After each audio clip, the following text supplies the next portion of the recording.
लक्ष असं पाहिजे, सोमवारी ती गोष्ट लिहून आणायची आहे. हा चालतंय. हॅलो, मी सुमन सोनवणे. आज मी मुलांना गोष्ट सांगत आहे. कावळा आणि चिमणी. एक कावळा होता, एक चिमणी होती. कावळ्याचं घर होतं शेणाचं, चिमणीचं घर होतं मेणाचं. असा एक दिवस पाऊस आला, कावळ्याचं घर वाहून गेलं, चिमणीचं घर राहिलं. आणि कावळा चिमणीच्या घरी आला. चिवताई चिवताई दार उघड, थांब माझ्या बाळाला आंघोळ घालू दे. चिवताई चिवताई दार उघड, थांब माझ्या बाळाला कपडे घालू दे. चिवताई चिवताई दार उघड, थांब माझ्या बाळाला काजळ लावू दे.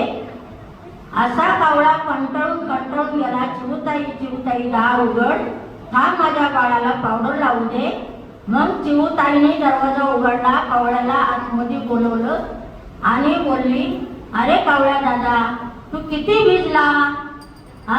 तू मला कधी मगाच नाही सांगितलं, मी तुला घेतला असतात.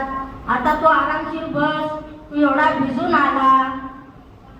चिमणी ताईने एवढा कावळ्यावर एवढं हे केलं तर आपण पण सगळ्याला झालं पाहिजे, सगळ्यावर दया केली पाहिजे आणि माझी गोष्ट खालायची.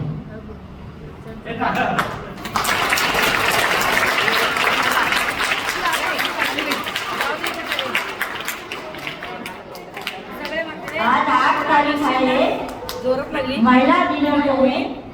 आज महिलांना वेगवेगळे कामं दिलेले आहेत.